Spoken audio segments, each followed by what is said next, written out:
दिल्ली में बिजली के भाव पर महंगाई का करंट। ज्यादातर इलाकों में बिजली 10% तक महंगी। 1 जुलाई से लागू होगा बढ़ा हुआ रेट।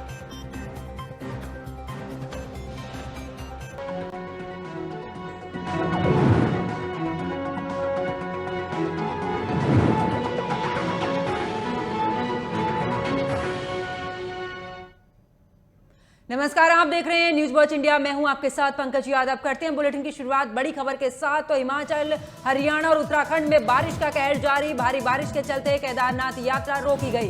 उत्तराखंड के 7 जिलों में अलर्ट जारी। हिमाचल के कई प्रदेशों में लैंडस्लाइड की घटना। बड़ी खबर आपको बता रहे, जहां पर आपको बता दें कि भारी बारिश की वजह से अलर्ट जारी किया गया है। उत्तराखंड में रेड अलर्ट और हिमाचल में ऑरेंज अलर्ट जारी कर दिया गया है। भारी बारिश के चलते केदारनाथ की यात्रा भी रोक दी गई है। उत्तराखंड में 7 जिलों में अलर्ट जारी किया गया है। बड़ी खबर आपको बता रहे, जहां पर बता दें कि बारिश की वजह से हिमाचल, हरियाणा और उत्तराखंड में बारिश का कहर लगातार जारी है। भारी बारिश के चलते केदारनाथ यात्रा रोकी गई है। उत्तराखंड के 7 जिलों में अलर्ट जारी है।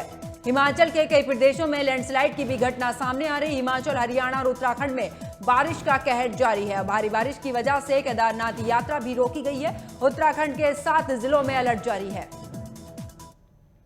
चलिए रुक करते एक और बड़ी खबर का। दिल्ली से बड़ी खबर सामने, जहां पर दिल्ली में बिजली की दरों में बढ़ोतरी होगी।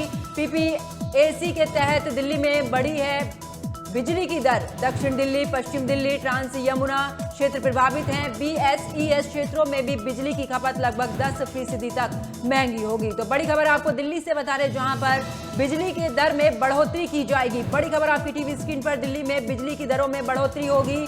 पीपीएसी के तहत दिल्ली में बढ़ा है बिजली का शुल्क। दक्षिणी दिल्ली, पश्चिमी दिल्ली, ट्रांस यमुना क्षेत्र प्रभावित। बीएसईएस क्षेत्रों में बिजली की खपत लगभग 10% बढ़ी है। तो बड़ी खबर आपको बता रहे दिल्ली से, जहां पर दिल्ली में बिजली की दरों में बढ़ोतरी होगी। पीपीएसी के तहत दिल्ली में बढ़ा है बिजली का शुल्क। दक्षिणी, पश्चिमी दिल्ली और इसी के साथ में ट्रांस यमुना के इलाकों में भी बिजली की दर जो है वो महंगी होगी। बड़ी खबर आपकी टीवी स्क्रीन पर, जहां पर बता दें कि दिल्ली में बिजली की दरों में बढ़ोतरी होगी। बता दें कि राजधानी दिल्ली में जो बिजली की दरें हैं वो बढ़ सकती हैं। पीपीएसी यानी कि पावर परचेज एग्रीमेंट कॉस्ट के माध्यम से दिल्ली में बिजली शुल्क बढ़ाने की मंजूरी दे दी गई है। दक्षिणी दिल्ली, पश्चिमी दिल्ली, दिल्ली के ट्रांस यमुना क्षेत्र, पुरानी दिल्ली और नई दिल्ली में रहने वाले लोगों को इस बढ़ोतरी से झटका लगेगा। बीएसईएस क्षेत्रों में बिजली की खपत लगभग 10% महंगी हो जाएगी। इतना ही नहीं, नई दिल्ली क्षेत्र में रहने वाले लोगों पर भी इसका असर होगा। बड़ी खबर आपको बता रहे हैं दिल्ली से, जहां पर अब दिल्ली में बिजली की दरों में बढ़ोतरी होगी।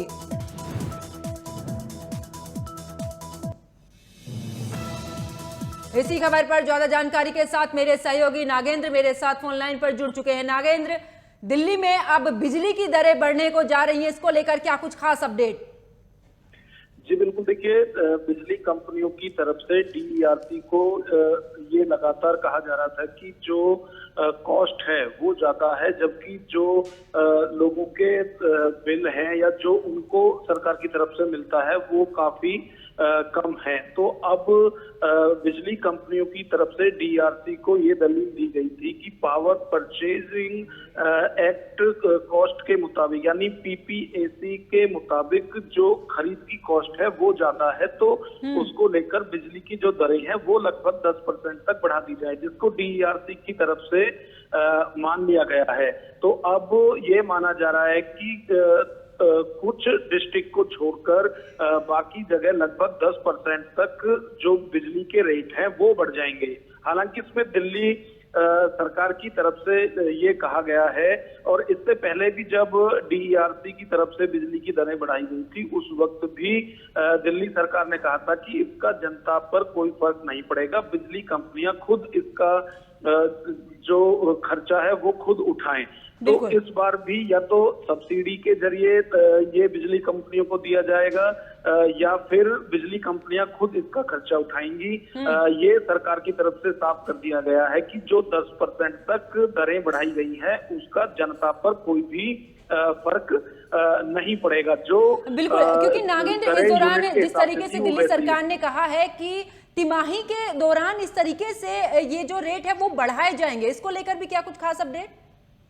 देखिए, ये एक रेगुलर प्रक्रिया है। हर 3 महीने या 6 महीने के अंदर ये देखा जाता है। जैसे कि अभी इन दिनों की यदि बात करें तो गर्मी में जो लोड है वो ज्यादा होता है, डिमांड बिजली की ज्यादा होती है। वहीं यदि सर्दियों में देखें तो जो डिमांड है वो कम होती है। दूसरा ये देखा जाता है कि जो बिजली बनती है वो कोयला या फिर गैस के द्वारा बनाई जाती है। तो यदि गैस या कोयला के दामों में बढ़ोतरी या घटोतरी होती है तो उसके जरिए भी ये देखा जाता है कि बिजली की दरें घटाई जाएंगी या बढ़ाई जाएंगी। तो अभी क्योंकि ज्यादा डिमांड है और गैस और कोयले के रेट भी बढ़े हुए हैं, तो इसको लेकर ही बिजली कंपनियों की तरफ से DERC को ये कहा गया था कि PPAC के तहत जो है 10% तक की बढ़ोतरी की जाए, जिसको DERC की तरफ से मान लिया गया है। हालांकि अभी गेंद सरकार के पाले में है और सरकार की तरफ से जो प्रवक्ता है उनकी तरफ से कहा भी जा रहा है कि इसका कोई भी लोड जनता पर नहीं पड़ेगा। यानी जो 10% वृद्धि की जा रही है वो या तो बिजली कंपनियां खुद वहन करेंगी या फिर सरकार सब्सिडी के तौर पर जो देती है उसमें वो एडजस्ट की जाए। चलिए, बहुत बहुत शुक्रिया नागेंद्र इस खबर पर जुड़ने के लिए, विस्तार पूर्वक जानकारी देने के लिए। चलिए रुक करते एक और बड़ी खबर का। हरिद्वार से बड़ी खबर सामने आ रही, जहां पर मुख्यमंत्री पुष्कर सिंह धामी का हरिद्वार का आज का दौरा है, जहां पर कावड़ मेले को लेकर अधिकारियों के साथ में समीक्षा बैठक करेंगे। कावड़ मेले की व्यवस्था की जानकारी लेंगे सीएम धामी। हरिद्वार स्थित CCR में होगी ये समीक्षा बैठक। तो बड़ी खबर हरिद्वार से आपको बता रहे हैं, जहां पर आज मुख्यमंत्री पुष्कर सिंह धामी बैठक करने वाले हैं। आपको बता दें कि CCR में ये समीक्षा बैठक की जाएगी। बड़ी खबर हरिद्वार से आपकी टीवी स्क्रीन पर, जहां पर मुख्यमंत्री पुष्कर सिंह धामी का हरिद्वार का आज का दौरा रहेगा। कावड़ मेले को लेकर अधिकारियों के साथ में समीक्षा बैठक भी करेंगे। कावड़ मेले की व्यवस्था की जानकारी लेंगे सीएम धामी। हरिद्वार स्थित CCR में होगी समीक्षा बैठक। तो बड़ी खबर हरिद्वार से आपको बता रहे, जहां पर आपको बता दें कि मुख्यमंत्री पुष्कर सिंह धामी का आज हरिद्वार का दौरा रहने वाला है और इस दौरे के दौरान कावड़ यात्रा को लेकर तमाम अधिकारियों के साथ वो बैठक करेंगे। साथ ही व्यवस्थाओं की जानकारी भी ली जाएगी। इसी के साथ में किस तरीके का रोड मैप वहां पर तैयार किया जा रहा है कावड़ यात्रा को लेकर, इन सभी पहलुओं पर आज चर्चा की जाएगी। बड़ी खबर हरिद्वार से आपको बता रहे, जहां पर मुख्यमंत्री पुष्कर सिंह धामी का हरिद्वार का दौरा रहने वाला है। कावड़ मेले को लेकर किस तरीके की तैयारियां हैं, इसको लेकर अधिकारियों के साथ में बैठक करेंगे और साथ ही हरिद्वार स्थित CCR में होगी समीक्षा बैठक। चलिए रुक करते एक और बड़ी खबर का, जहां पर कर्नाटक बीजेपी विधायक का बड़ा बयान सामने आया है। बड़ी खबर आपको बता रहे हैं, जहां पर बसनगोंडा ने कहा है कि कर्नाटक में गिर जाएगी सरकार, एक दूसरे को चप्पल से मारेंगे। साथ ही राज्य में कांग्रेस सरकार 5 साल तक नहीं चलेगी। बड़ी खबर आपको बता रहे हैं, जहां पर आपको बता दें कि बीजेपी की तरफ से बड़ा बयान सामने आया है। बड़ी खबर आपको बता रहे हैं, जहां पर आपको बता दें कि कर्नाटक बीजेपी विधायक का बड़ा बयान सामने आया है। बसनगौड़ा ने कहा है कि कर्नाटक में गिर जाएगी सरकार, एक दूसरे को चप्पल मारेंगे। बसनगौड़ा ने यह कहा है। साथ ही राज्य में कांग्रेस सरकार 5 साल तक नहीं चलेगी। बड़ी खबर आपको कर्नाटक से बता रहे, जहां पर कर्नाटक से बीजेपी विधायक का बड़ा बयान सामने आया है। बसनगौड़ा ने कहा है कि कर्नाटक में गिर जाएगी सरकार, एक दूसरे को चप्पल से मारेंगे। बसनगौड़ा ने यह भी कहा है राज्य में कांग्रेस सरकार 5 साल तक नहीं चलेगी। बड़ी खबर आपकी टीवी स्क्रीन पर, जहां पर बता दें कि कर्नाटक में बीजेपी विधायक का बड़ा बयान सामने आया, जहां पर उन्होंने कर्नाटक सरकार के गिर जाने की बात कही है। साथ ही एक दूसरे को चप्पल मारने तक का जो बयान है वो दिया है। राज्य में कांग्रेस सरकार 5 साल तक नहीं टिक पाएगी, यह भी कहा गया है बीजेपी विधायक की तरफ से। बड़ी खबर आपको बता रहे कर्नाटक से, जहां पर बीजेपी विधायक का बड़ा बयान सामने आया। बसनगौड़ा ने कहा है कि कर्नाटक में जल्द ही सरकार गिर जाएगी, राज्य में कांग्रेस सरकार 5 साल तक नहीं चल पाएगी। चलिए रुक करते एक और बड़ी खबर का। लखनऊ से बड़ी खबर सामने आ रही, जहां पर आम आदमी पार्टी का यूपी में आज से अभियान शुरू होगा। यूपी में आज से बिजली खोजो अभियान की होगी शुरुआत। बिजली संकट पर 1 जुलाई तक आम आदमी पार्टी चलाएगी अभियान। 2 जुलाई को पूरे प्रदेश में निकाला जाएगा लालटेन जुलूस। तो बड़ी खबर लखनऊ से आपको बता रहे हैं, जहां पर बिजली संकट को लेकर आम आदमी पार्टी आज से अभियान शुरू करने वाली है। बड़ी खबर आपकी टीवी स्क्रीन पर लखनऊ से, जहां पर आम आदमी पार्टी का यूपी में आज से अभियान शुरू होगा। यूपी में आज से बिजली खोजो अभियान की शुरुआत होगी। बिजली संकट पर 1 जुलाई तक आम आदमी पार्टी चलाएगी अभियान। 2 जुलाई को पूरे प्रदेश में निकाला जाएगा लालटेन जुलूस। बड़ी खबर लखनऊ से आपको बता रहे, जहां पर बता दें कि एक तरफ तो सरकार जो है वो बिजली संकट को दूर करने के लिए पूरी जद्दोजहद में लगी है, लेकिन दूसरी तरफ अब आम आदमी पार्टी इसी जद्दोजहद के साथ में एक नया रास्ता खोजने में लगी है। और साथ ही बता दें कि बिजली संकट को लेकर अब यूपी में आम आदमी पार्टी एक अभियान शुरू करने जा रही है। आम आदमी पार्टी का यूपी में आज से ये अभियान शुरू होगा। यूपी में आज से बिजली खोजो अभियान की शुरुआत आम आदमी पार्टी करने वाली है। बिजली संकट पर 1 जुलाई पर यह अभियान चलेगा, जहां पर 2 जुलाई को पूरे प्रदेश में लालटेन जुलूस निकालेगी आम आदमी पार्टी। बड़ी खबर आपको बता रहे, जहां पर आम आदमी पार्टी का यूपी में आज से अभियान शुरू होगा।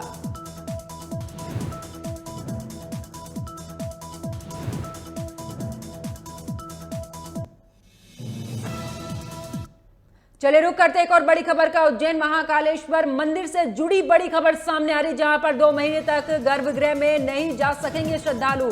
महाकाल मंदिर समिति की बैठक में लिया गया है यह फैसला। कांवड़िया और वीआईपी को भी गर्भगृह में प्रवेश नहीं है। भक्तों की संख्या बढ़ने के चलते लिया गया है यह बड़ा फैसला। तो बड़ी खबर आपको बता रहे, जहां पर भक्तों की संख्या बढ़ने के चलते बड़ा फैसला मंदिर समिति की तरफ से लिया गया है।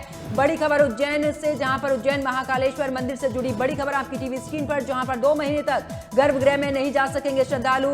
महाकाल मंदिर समिति की बैठक में यह फैसला लिया गया है। कांवड़िया और वीआईपी को भी गर्भगृह में जाने की इजाजत नहीं है। भक्तों की संख्या बढ़ने के चलते मंदिर समिति की तरफ से यह बड़ा फैसला लिया गया है। बड़ी खबर उज्जैन से, जहां पर उज्जैन महाकालेश्वर मंदिर से जुड़ी बड़ी खबर, 2 महीने तक गर्भगृह में अब नहीं जा सकेंगे श्रद्धालु, जहां पर महाकाल मंदिर समिति की ओर से यह बड़ा फैसला लिया गया है। भक्तों की बढ़ती संख्या को देखते हुए यह बड़ा फैसला मंदिर समिति की तरफ से लिया गया है। उज्जैन से बड़ी खबर आपको बता रहे, जहां पर उज्जैन महाकालेश्वर मंदिर से जुड़ी बड़ी खबर, 2 महीने तक गर्भगृह में नहीं जा सकेंगे श्रद्धालु। महाकाल मंदिर समिति की बैठक में यह फैसला लिया गया है। कांवड़िया और वीआईपी को भी गर्भगृह में जाने की इजाजत नहीं है। भक्तों की संख्या बढ़ने के चलते ये बड़ा फैसला लिया गया है।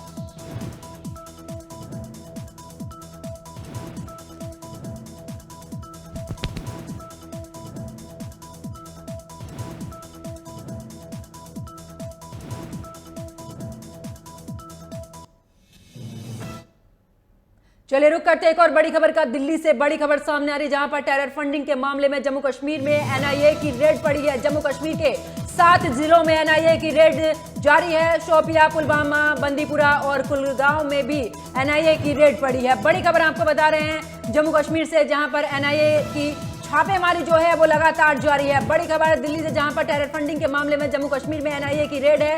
जम्मू कश्मीर के 7 जिलों में एनआईए की रेड जारी है। शोपिया, पुलवामा, बांदीपुरा और कुलगांव में भी एनआईए की रेड जारी है। बड़ी खबर आपको बता रहे दिल्ली से, जहां पर टेरर फंडिंग के मामले में जम्मू कश्मीर में एनआईए की छापेमारी लगातार जारी है। जम्मू कश्मीर के 7 जिलों में एनआईए की छापेमारी जारी है। शोपिया, पुलवामा, बांदीपुरा और कुलगांव में भी एनआईए की छापेमारी लगातार जारी है। इसी खबर पर ज्यादा जानकारी के साथ मेरे सहयोगी नागेंद्र मेरे साथ फोन लाइन पर जुड़ चुके हैं। नागेंद्र, जम्मू कश्मीर के 7 जिलों में एनआईए की छापेमारी जारी है, इसको लेकर क्या कुछ खास अपडेट?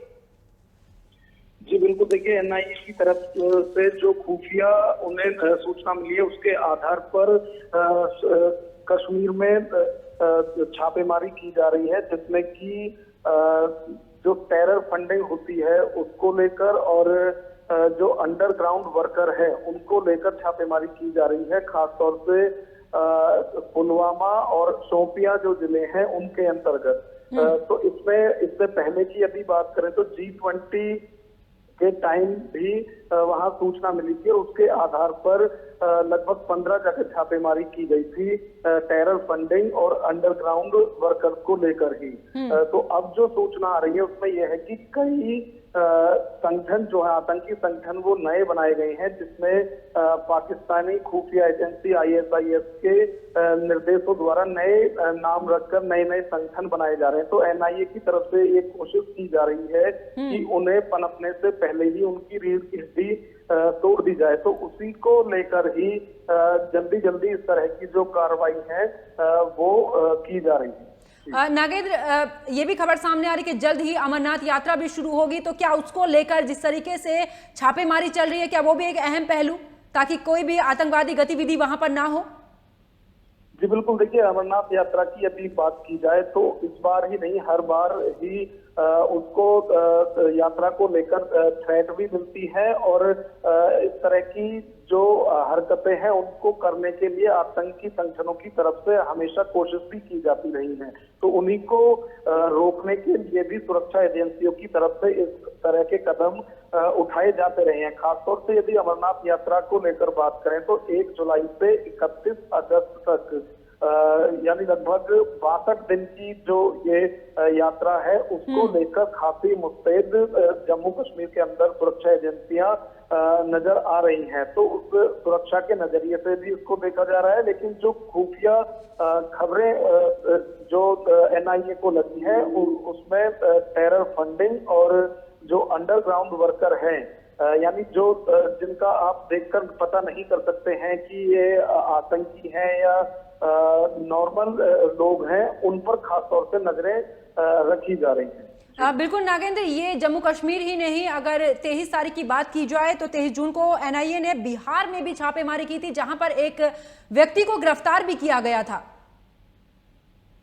जी बिल्कुल, देखिए सुरक्षा कारणों को लेकर एनआईए की तरफ से इस तरह की जो छापेमारी है वो लगातार की जा रही है। अब उसमें देखना ये होता है कि इनपुट किस तरह का आ रहा है, यानी जो खुफिया इनपुट है वो एनआईए को किस तरह का मिलता है, वो चाहे बिहार का हो, झारखंड नक्सली एरिया का हो, या फिर आपका कहीं से भी देश भर में। अभी मणिपुर की यदि बात करें, वहां भी इस तरह के कई मामले चल रहे हैं। तो इन सब को लेकर एनआईए की तरफ से इस तरह की जो इनपुट के आधार पर कार्रवाई है वो की जाती रही है, लेकिन हमेशा से ही एनआईए के लिए सबसे ऊपर जम्मू कश्मीर का जो एरिया है वो ही रहा है, खासतौर से साउथ कश्मीर और श्रीनगर का एरिया। बिल्कुल, चलिए बहुत बहुत शुक्रिया नागेंद्र इस खबर पर जुड़ने के लिए, विस्तार पूर्वक जानकारी देने के लिए। चलिए रुक करते हैं एक और बड़ी खबर का। लखनऊ से बड़ी खबर सामने आ रही, जहां पर कार्यभार ग्रहण न करने वाले असिस्टेंट प्रोफेसर को नोटिस जारी कर दिया गया है।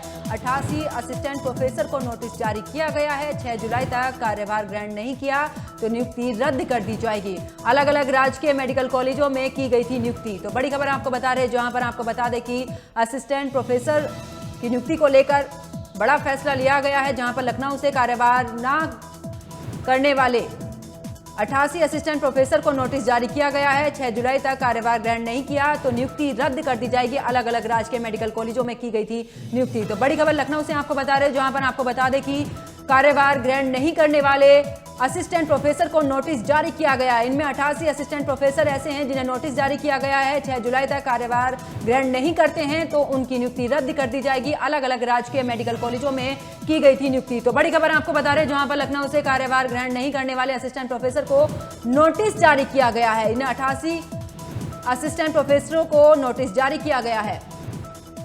इसी खबर पर ज्यादा जानकारी के साथ मेरे सहयोगी सिद्धार्थ मेरे साथ फोन लाइन पर। सिद्धार्थ, जिस तरीके से 88 असिस्टेंट प्रोफेसरों को ये नोटिस जारी किया गया है, कब इनकी नियुक्ति की गई थी और आखिरकार अभी तक ये क्यों नहीं अपने कार्यभार इन्होंने ग्रहण किया है? देखिए, आपको बता दें जो असिस्टेंट प्रोफेसर हैं इनको कहीं ना कहीं नोटिस जारी किया और हर हाल में इनको 6 जुलाई तक ज्वाइन करना है। ज्वाइन न करने वालों के खिलाफ तत्काल प्रभाव से इनके जो इनका सरकार का समझौता उसको तत्काल रूप से खत्म कर दिया। तो कहीं ना कहीं ये आखिरी नोटिस है और इसको लेकर जो है पूरी तरीके से अब मेडिकल कॉलेज प्रशासन सख्त है। लेकिन सबसे बड़ा सवाल ये उठता है, कई बार नोटिस दी गई, ये पहली नोटिस नहीं, इसके पहले भी कई नोटिस दी गई थी, लेकिन इनके द्वारा कोई समुचित जवाब नहीं दिया गया और इनकी जो नियुक्तियां वो लगभग 5 महीने पहले की गई थी, जो हमारे सूत्र बताते हैं। लेकिन एक चीज सबसे महत्वपूर्ण चीज ये है, ये ऐसा पद है, कहीं ना कहीं मेडिकल कॉलेजों में दिक्कत हो रही, जो नए लड़के आ रहे हैं उनको कहीं ना कहीं दिक्कत हो रही, काफी नुकसान हो रहा है। लेकिन इनकी लापरवाही लगातार दस्तूर जारी है। लेकिन अब देखना है जिस तरीके से ये आखिरी नोटिस कहा जा रहा है, देखिए किस तरीके से आगे इनके खिलाफ कार्रवाई की जाती है शासन द्वारा। बिल्कुल, क्योंकि 88 ऐसे असिस्टेंट प्रोफेसर हैं जिन्हें नोटिस जारी किया गया है। सिद्धार्थ, आखिरकार क्या बच्चों की पढ़ाई इस दौरान प्रभावित नहीं हो पा रही है? इसको लेकर नए बैच जो नए मेडिकल कॉलेज बने हैं, नए मेडिकल कॉलेज बने, वहां पर कहीं ना कहीं इसकी पूरी तरीके से जरूरत है और इसीलिए इनको नियुक्ति की गई थी। और सरकार की एकदम साफ मंशा है इसको लेकर कि कहीं ना कहीं बच्चों को अच्छी शिक्षा दी जाए। देखिए, ये एक ऐसा प्रोफेशन है जो कहीं ना कहीं जब तक आप अच्छे से सीखेंगे नहीं तब तक जाकर आप फील्ड में काम नहीं कर सकते। इसको लेकिन कहीं ना कहीं सरकार पूरी तरीके से इस चीज को समझ चुकी है और सरकार इसीलिए तत्काल प्रभाव से 88 जो असिस्टेंट प्रोफेसर थे उनकी नियुक्ति कर दी गई और कहीं ना कहीं इनके द्वारा पूरी तरीके से लापरवाही बढ़ती जा रही। लेकिन इस बार जो है शासन बिल्कुल इस मामले को लेकर सख्त है और कहीं ना कहीं कार्रवाई की पूरी तरीके से अब जो रूपरेखा है वो तैयार कर ली गई है। ये आखिरी नोटिस है, ये सबसे महत्वपूर्ण चीज है और सरकार ने एकदम साफ शब्दों में कहा ये आखिरी नोटिस है, इसके बाद कोई हिलावाली नहीं होगी, तत्काल प्रभाव से बर्खास्तगी की कार्रवाई की जाएगी। चलिए, बहुत बहुत शुक्रिया सिद्धार्थ इस खबर पर जुड़ने के लिए, विस्तार पूर्वक जानकारी देने के लिए। चलिए रुक करते एक और बड़ी खबर का। लखनऊ से बड़ी खबर, जहां पर बीजेपी के राज्यसभा सांसद हरिद्वार दुबे का निधन हो चुका है। 74 साल की उम्र में दिल्ली के अस्पताल में निधन हुआ है। मुख्यमंत्री योगी ने निधन पर दुख व्यक्त किया है। आगरा के रहने वाले हैं राज्यसभा सांसद हरिद्वार दुबे। तो बड़ी खबर आपको बता रहे, जहां पर आपको बता दें कि राज्यसभा सांसद हरिद्वार दुबे का निधन हो चुका है। जहां पर बता दें कि बीजेपी के राज्यसभा सांसद हरिद्वार दुबे का निधन, जहां पर 74 साल की उम्र में दिल्ली के अस्पताल में उनका निधन हुआ है। मुख्यमंत्री योगी ने भी निधन पर दुख व्यक्त किया है। आगरा के रहने वाले थे राज्यसभा सांसद हरिद्वार दुबे। तो बीजेपी के राज्यसभा सांसद हरिद्वार दुबे का निधन हो चुका है। 74 साल की उम्र में दिल्ली के अस्पताल में उन्होंने आखिरी सांस ली है। मुख्यमंत्री योगी ने भी निधन पर दुख व्यक्त किया है। आगरा के रहने वाले थे राज्यसभा सांसद हरिद्वार दुबे। चलिए रुक करते एक और बड़ी खबर का। उत्तर प्रदेश पुलिस की छुट्टियां रद्द हो चुकी है। बड़ी खबर लखनऊ से आपको बता रहे, जहां पर डीजीपी विजय कुमार ने किया है ऐलान। 31 जुलाई तक के लिए रद्द की गई हैं छुट्टियां। बकरीद, मुहर्रम, कांवड़ यात्रा को देखते हुए फैसला लिया गया है। बड़ी खबर आपको बता रहे, जहां पर आपको बता दें कि बकरीद, मुहर्रम, कांवड़ यात्रा को देखते हुए पुलिस की छुट्टियां रद्द कर दी गई हैं। लखनऊ से बड़ी खबर, उत्तर प्रदेश पुलिस की छुट्टियां जो हैं वो रद्द कर दी गई हैं। इसी खबर पर ज्यादा जानकारी के साथ मेरे सहयोगी सोनू शाह मेरे साथ फोन लाइन पर जुड़ चुके हैं। सोनू, सभी पुलिसकर्मियों की छुट्टियां जो हैं वो रद्द कर दी गई हैं। जी बिल्कुल पंकज जी, आपको बता दें उत्तर प्रदेश में आने वाले आगामी त्योहार ईद उल जुहा, कांवड़ यात्रा जैसे सावन, शिवरात्रि और मोहर्रम के चलते और कार्यक्रम को देखते हुए योगी आदित्यनाथ सरकार ने बड़ा फैसला लिया है। योगी सरकार ने सभी पुलिसकर्मियों की छुट्टियां पर 31 जुलाई तक प्रदेश के सभी पुलिसकर्मियों की छुट्टी रद्द कर दी गई है और रोक लगा दी गई है। मीडिया रिपोर्ट्स के मुताबिक अगर कोई भी कर्मी छुट्टी पर है तो उसे भी रिपोर्ट करने के लिए कहा गया है, जिससे भी वो छुट्टी से वापस लौट सके। उत्तर प्रदेश सरकार ने ये अहम फैसला लिया है त्योहारों को देखते हुए और शांति व्यवस्था को बनाए रखने के लिए। जी, अगर बात की जाए व्यवस्था की, तो इन त्योहारों को लेकर क्या कुछ खास व्यवस्था प्रशासन की तरफ से की जा रही है ताकि सौहार्दपूर्वक ये त्योहार मनाए जाएं? जी, ये पुलिस कर्मियों की छुट्टियों पर रोक लगा दी गई है। इसके साथ ही आपराधिक छवि वालों पर कड़ी नजर रखी जाएगी। जिलों के चौराहों पर सुरक्षा के सख्त इंतजाम किए जाएंगे, जिससे किसी भी तरह का कोई अप्रिय घटना ना घटित हो सके। पुलिस सीसीटीवी कैमरों की मदद से भी पैनी नजर रखी जाएगी। महिला अपराध समेत अन्य पुलिस हेल्पलाइन पर भी पुलिस की तैनाती रहेगी। जी चलिए, बहुत बहुत शुक्रिया सोनू इस खबर पर जुड़ने के लिए, विस्तार पूर्वक जानकारी देने के लिए। और मेरे साथ फिलहाल खबरों में इतना ही। आप देखते रहिए न्यूज़ वॉच इंडिया। नमस्कार।